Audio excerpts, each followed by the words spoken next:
person tables. Good to go? Adults separate. Okay, so if you guys got my email, the grisailles are non-dry all the way, which is one of the great things about oil painting is you never know how long it will take to dry. How do you check? Like, how do you know Great that? question. Okay, so the best way to start checking is I check the edges, and you want to start with the darks first because they typically dry faster.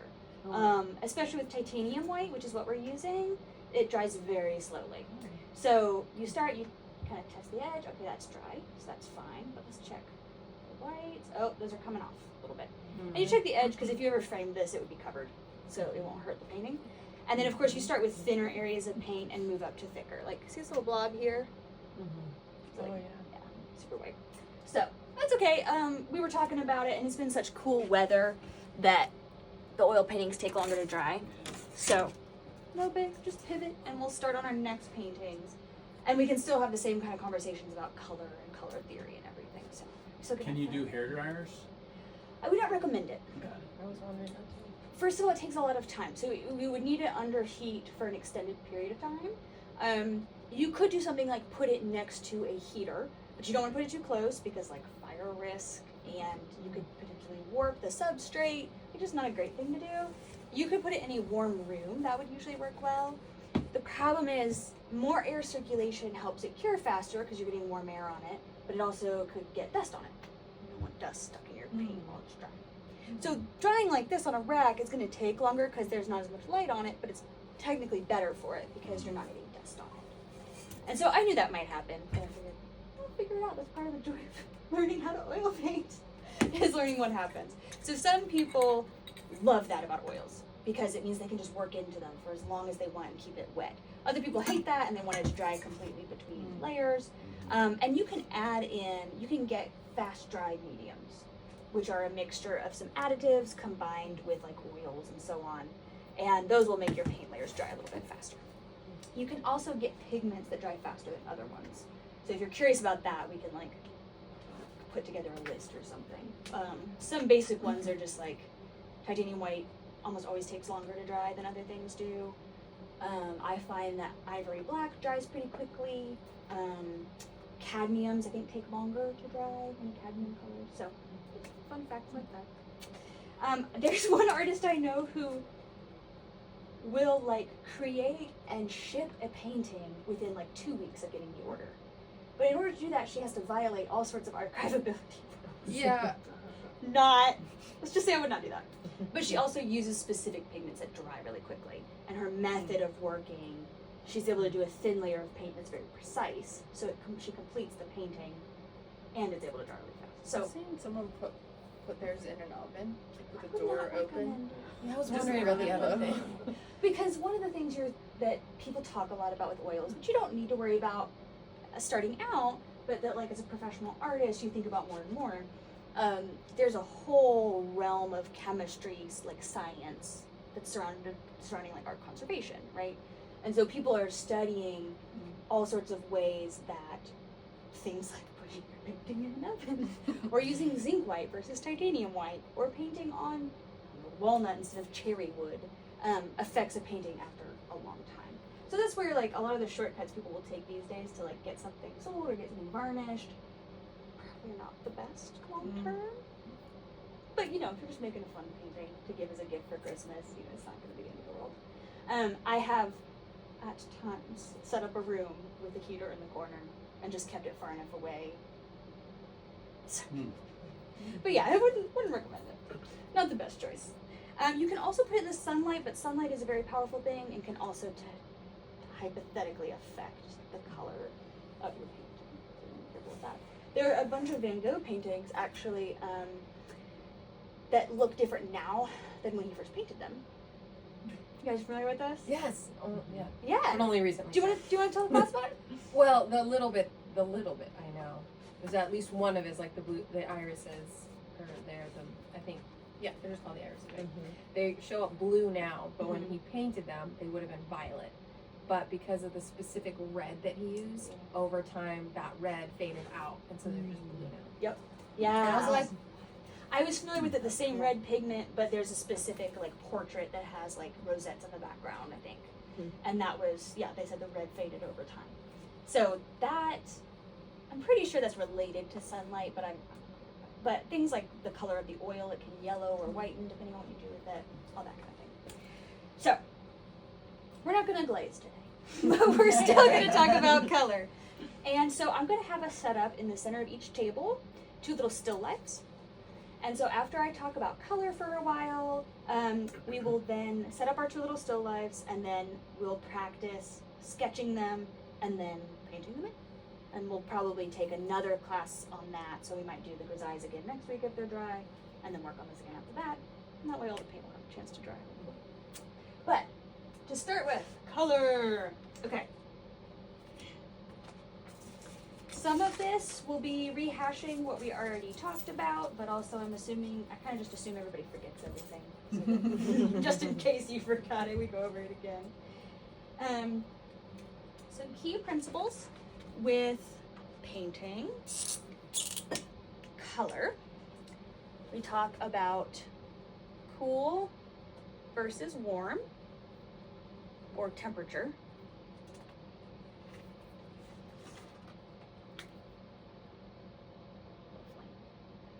That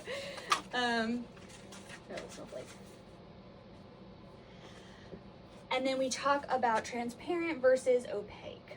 And we were going to talk about transparent and opaque more because we were going to talk about glazing, but it still comes into our conversation today. And so this is just how see-through is it, and this is, how hot is it. So if we're looking at a color wheel, we're talking about our primaries, our primary yellow, our primary red, our primary blue, which, just to be clear, there is no such thing as a true primary. Everybody would disagree on exactly where the primary hits. It's just kind of an arbitrary designation of what we perceive as primary, yellow, blue, or red. Warm or cool? Cool. Right? Warm or cool? Warm. Warm or cool? Warm. Mm-hmm. Of these 2, red and yellow, which do you think is warmer? Red. Yellow. Yellow? Red. Red? I feel like yellow's hot. Red? Yellow. Okay, this is fun! And I you're... feel like yellow's hot and red is warm. Okay, so interesting. We have an exact split because I think of red as hotter. I only found this out recently. Some people think red is hotter, and some people think yellow is hotter. So interesting. About half and half. They're both warm, so either way, they're both warm. I think of red as hot and yellow as warm. So interesting. Man, perception, guys. Potato, potato. Yeah. So it's interesting because if we're then talking about secondaries, which are what you get if you mix primaries, right? We've all gone to kindergarten. That's actually a joke. I didn't go to kindergarten.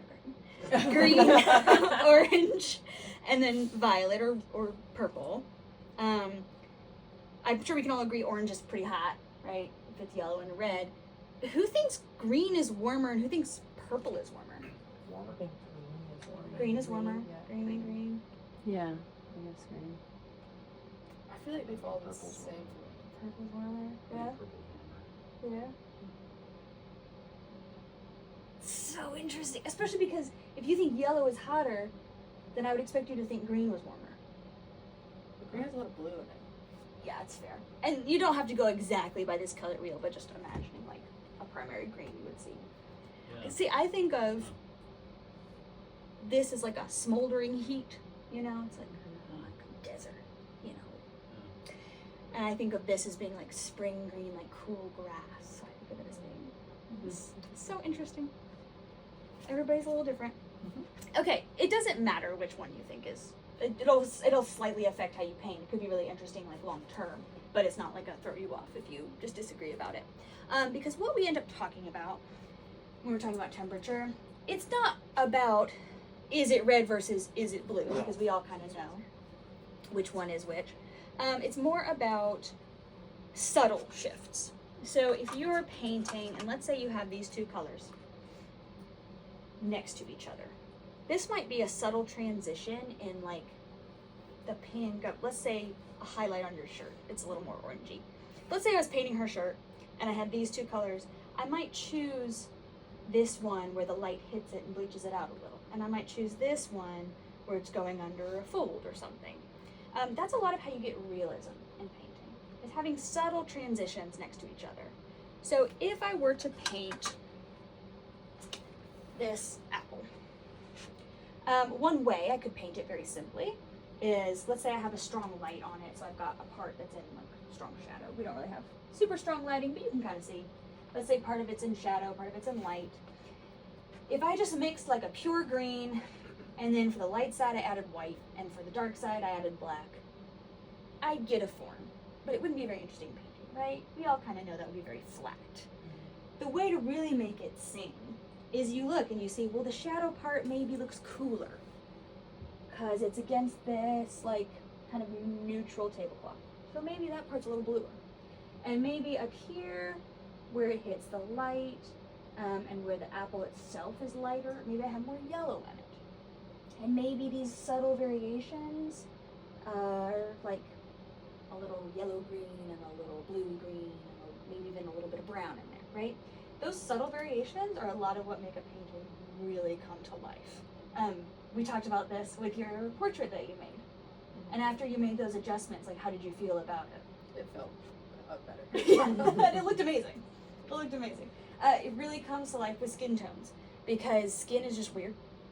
And we all know we have all these subtle variations of like redder and yellower and bluer all throughout our skin. And so oftentimes you'll have someone who's learning portrait painting and they've learned enough to be pretty decent at getting the shapes right and getting, oh, there should be shadows here and here are the proportions, but they haven't learned that like balance of colors. It just looked bad. It just needed a little help.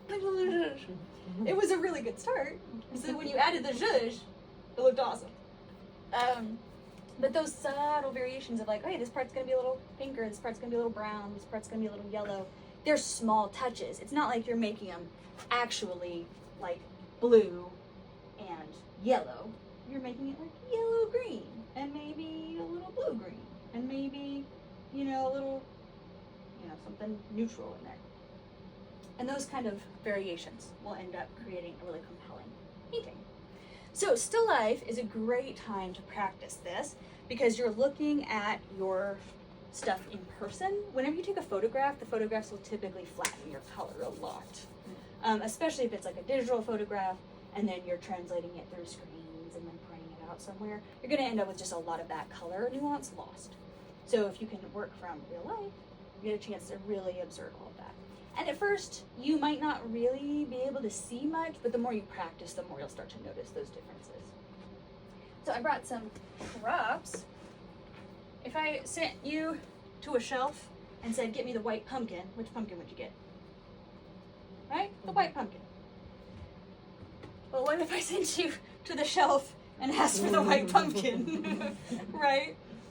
What if I asked for the orange pumpkin? I have no idea which one you choose. They're both orange. But you also could have this be your orange pumpkin, right? So we've got all these variations. If you put this next to this is clearly the white pumpkin and this is the orange one. But then you put, this next to this and it's like the red one and the orange one, I don't know. So all those little variations are what make your painting come together. So we are going to set up some still lifes. And our pumpkins will feature prominently. As will our apples. I figured, I was like, well, if I have to adapt and do still life today, why not have fun with it? I'm glad it wasn't just that. I was like, oh my gosh, she's gonna have us Jess do these candles. I don't see I don't see how to do it. That's so hard. Oh yeah. No, that's a great challenge, and if you want to challenge yourself, work on it. Yeah. But something else that helps is if you put, these two pumpkins next to it, you get a little more contrast. If you have two whites that are clearly different, it's a little easier to start saying like, oh, I guess this one's a little more cool compared to this one. These are very similar. Can anyone identify what you think might be some color differences between these two? And obviously as you move them through the light, they're gonna look a little different, so just hazard a guess. I really, the pumpkin has blue in it. Ooh, I was gonna say something looks warmer. Oh. I was gonna say, I was gonna like, I'm probably some yellow and Yeah, no, all of these can be correct in different ways. Any other thoughts? you said it was a little yellow in the pumpkin, so I thought I was seeing a little more color on the candle. I saw yellow in the candle too. You saw what? From here, maybe it's where we're sitting. Yeah. It's more More yellow in the candle? Yeah, it's perfectly possible. And We I'm seeing will them from have above, different so I'm going to see eyes. something different too. Which Part is of what's perfect going to make color these difference. different is that the wax is very slightly transparent. So light will go through it in different ways. So from like some perspectives to me, like, especially if it's in shadow, this looks more blue-green a little bit. But this one being more solid, it looks lighter, like its whiter is more pronounced because it's just a little bit of a lighter shade. But if you put them in the light, this one actually looks more of a pure white to me. So it's kind of fun. It like moves on how you have it. And to me, this one, inside the creases look a little bit cooler. And like the higher forms feel a little bit warmer. Mind bending. And even these two apples. Anybody see any differences here? You would shout out? What's yellow? It has yellow or Yellow. Yeah, I would agree. Yeah, I would agree. And a little bit darker. Yeah. That one looks better. Which one? That one tastes better. This one has a bruise. So our brains are like, no. Yeah, didn't do so well on the trip over. We'll set these up on the other table in a second, but first we'll do some, let's see, talk about the pigments we choose. I planned this particular color lesson with the glazing in mind, so I've got to translate it to, all right, how are we going to do this? Okay.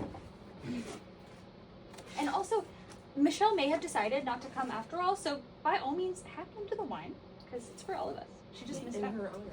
We're drinking in your honor. And also, they're already open, so we can't take them home. Tessa, will you pour me some white? Yes, would you? Oh, Mm-hmm. how much do you want? Oh, don't get me drunk. That's good for now. Thank you.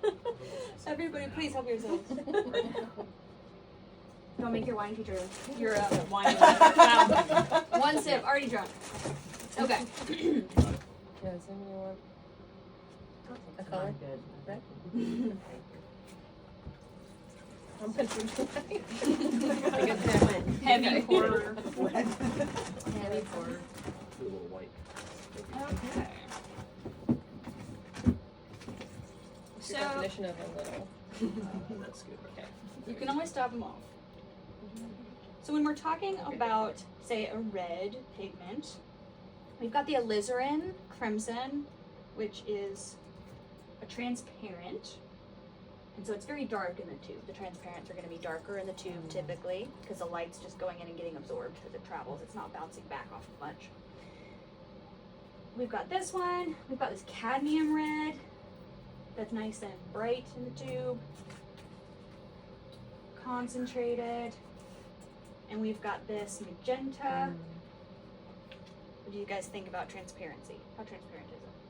How opaque is it? Transparent. Yep, it's more transparent. Is it, sorry, so like, could you have a magenta that's more opaque? Like, is it, Potentially. okay. It's going to have to do with the pigment, because remember that these are going to be primarily individual molecules. So they're a particular, you can buy paints that are a mixture of multiple Okay. pigments, but each pigment is typically a particular chemical. And so this just happens to be how that particular, say, mineral looks when you suspend it in oil. Okay. So there might be another pigment that is a similar color, but is a different transparency. Okay. And if you ever go on like an art website and look through like how many different versions of red or pink or white there are, you'll start to get dizzy because there are so many options. Okay. But typically you can look for things like, oh yeah, it'll typically say on the back like how transparent it is, what its drying time is, how light fast it is, which means how likely it is to fade in sunlight. That's what we're talking about. Interesting. Most modern pigments are pretty light fast because they're designed to be that, because we know more now of what will fade and we have more science. This will also show tint power. That means like how strong the pigment is when you mix it with another pigment. And that's an important one too that you'll find as you're mixing different things. So transparent doesn't mean see-through. It does. Okay. But keep going. Sorry, I shouldn't have cut you Oh, it's just like I can't see through those paints. off. So Maybe when you apply them, one is more see-through though than the other one. Yes. So if we have a Sharpie, and I'll just do it on this canvas. Not paint over it. And we pull out a little bit of cadmium. And a little bit of magenta. And you'll see this also, again, if we were glazing, you'd see it more. Actually, my painting might be dry enough. At least in some of the areas. The darker areas are dry enough. I think I could do this. If we grab a little brush, Oh my gosh, this is I'll gonna wipe be, it off. this is gonna be amazing. Watching Well, I'm gonna ruin the painting because it doesn't have any red in it. No, make it red. But if I were to like color over this line, you see how that just covers it completely? yeah. And then if I grab a little bit of this magenta and I cover over that line, you see how you can sort of still see through it?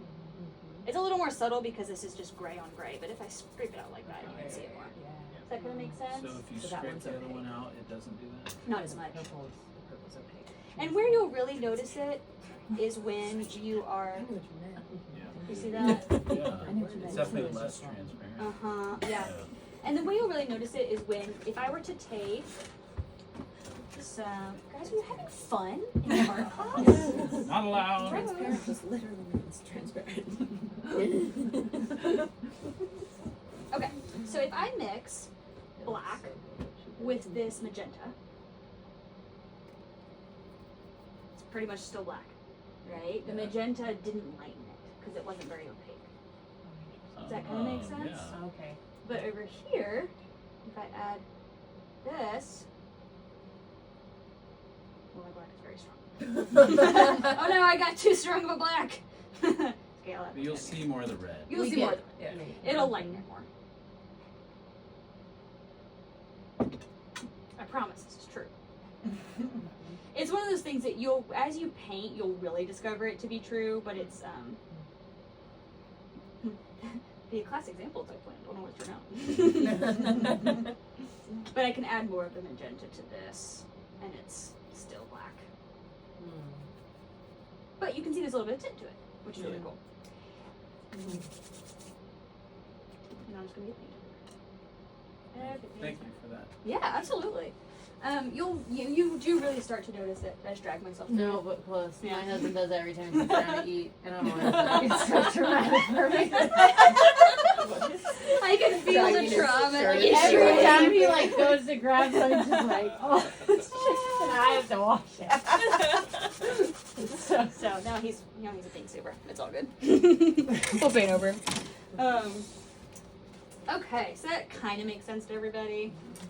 You really notice it. Basically, you want to remember that if you mix a paint that's really opaque like this with something of the same value, so kind of a medium value, it'll keep the medium value, right? But if you mix something that's transparent, that's going to kind of tend to darken it because it's not adding any lightening. Does that make sense? Like if this was a really light pigment, it'd make it lighter. But it's a really transparent pigment, so it just tends to darken because an opaque pigment is reflecting light off, just like a white panel is, right? Opaque basically means it's reflecting a lot of the light back at you, so it's gonna lighten. But transparent means it's absorbing the light. It's just the light's just going through, traveling through. If you had a thin film of it over a glass, it would just travel through and you get a cool stained glass effect. But that means the light's not coming back out at you, so it tends to darken. Does that kind of make sense? Okay. So that's kind of the idea of transparent and opaque. We talked about cool and warm. Of these tones, which is cooler and which is warmer? Cooler. Yeah. So if I were to be painting, a pumpkin, and this is a warm pumpkin, which pigment will I probably want to go for as my red? Yeah, What probably do you the mean this warmer is one. a warm pumpkin? Oh, well, that's a great question. Now I'm doubting myself. It's orange. Okay. Okay. It's a warm pumpkin, Okay. right? Okay. If I thought about bringing this green one from home, but it's like giant, and I didn't want to carry it. That would have been a cool pumpkin. Okay. Gotcha. No, but that's a fair question. It's like Cinderella. The That's a fair apple would be question. cool. It would be cool. Yeah. Okay. Yeah. If I were painting, however, this pumpkin, which one might you want to go for? Oh. Yeah, that's the answer I would. Yes, because these darker splotches really have kind of a reddish, pinkish look to them, and those would look really nice with a good transparent red. And that way, you're already getting some of that light, like cooler, warmer flow going on. You don't have to do it by taking both. You can also just choose one and just mix other things into it. But it's just different ways to think about it. Some painters start with a really limited palette, like one red, one yellow, one blue, black and white. Other painters are like, I have 25 pigments on my palette. For us starting out, it's usually easiest to start with a really limited palette, because that way, if you know you need to mix green, you only have one option of your yellow and one option of your blue to mix to get green, so you don't get lost. Whereas if I gave you 3 yellows and 3 blues, you'd be like, which yellow do I mix with which blue? Yeah. So it's very overwhelming. When you're mixing, or when you're choosing your palette, you also do kind of want to think about transparent versus opaque, because if I chose all dark transparent pigments, but I needed to paint a white pumpkin, I might get myself in trouble, because these are really light values, but I'm adding all these darker pigments. I would just darken it so much, right? You usually need a little bit of a balance, maybe some transparents, some opaques. And the reason I'm bringing this up so much is because when we do glazing, that's going to be really important, because we're going to want to choose primarily transparent I was wondering paints. that. Mm-hmm. Because of the shadows and you wanting to be able to see them through. Yes, exactly. Yeah, so in more traditional glazing where your underpainting is like perfect, not a flaw, you'd obviously want to preserve all that. So people do just very transparent washes of glazes over them. Since we only got 2 hours to work on our paintings, we're not going to be like, these are masterpieces. So we might choose, oh, I want to actually like cover up some of the things, so I might choose opaque pigments for that. So does that mean like generally your darker colors you do transparent? I like to. Okay. Mm-hmm. Yeah, so this comes up a lot if you have a painting that has a lot of darks in it, because if it's mostly a dark painting, but you still need to have that variety of temperature and light and shadow, but it's mostly dark, how are you going to get that except by having a lot of variety within the darks? And to get that variety in the darks, you can't just have black everywhere, right? You might want black with a little bit of pink. You might want black with a little bit of blue. And you'll get more of that subtlety if you're using transparent pigments. Okay. If I take... Oh, versus if you mixed in an opaque, it would like lighten the black too much. Yeah. Oh, I see. And that can be really difficult because it can get chalky really fast. And then you can't get it back dark again. Yeah. Unless you wait for it to dry and then go over it again. Okay. So if I take this black and I mix in a really powerful opaque, like, let's try, what fun thing do we have here? What's this one? I love just watching you, like, how you grab the face. I'm like, this is how she does it. This is the artistic way to do it. The artistic way. This is also because these pigments are in weird bad combinations, because I've had like 3 different things I needed to take paint to, and I needed a slightly different set of paints for each one.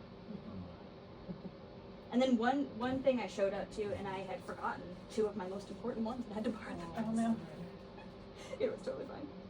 Okay, if I have this shadow, and I'm painting a bunch of shadows, and let's say I have this nice pink shadow and this nice just pure black, but then I decide, oh, I need this black to be just slightly lighter. You know, it's just like a slight light in the shadow.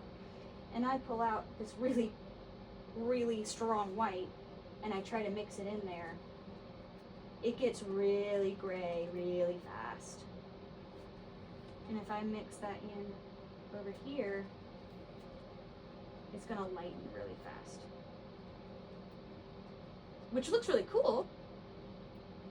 And on a gray palette, that looks fine. Those are still both pretty dark. But if you put that in like the black part of a painting, it would be like an eyesore, right? Does that kind of make sense?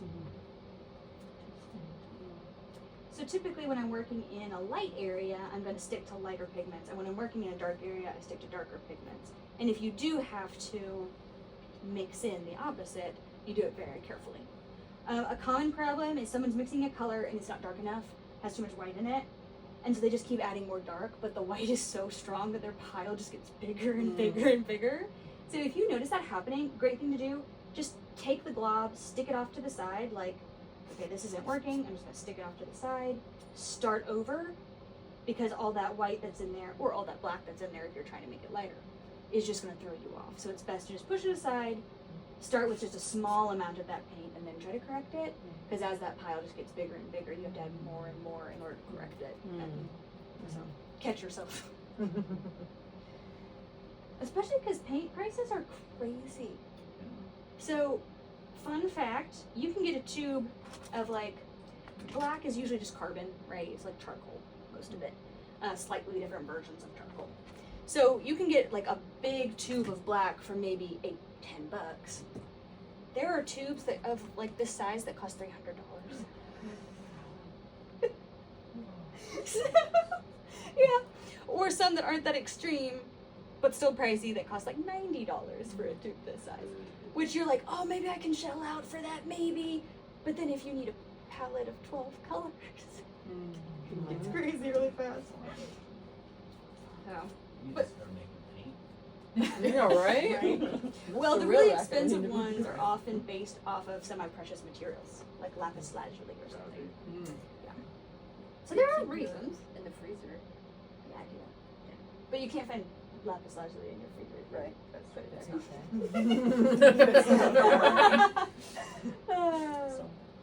Okay. So the other thing I want to talk about a little bit is neutrals. Neutrals are usually things like brown and gray, right? We all know what neutrals are just kind of in the world at large. Brown, gray, beige, tan, white is sort of neutral, black is neutral.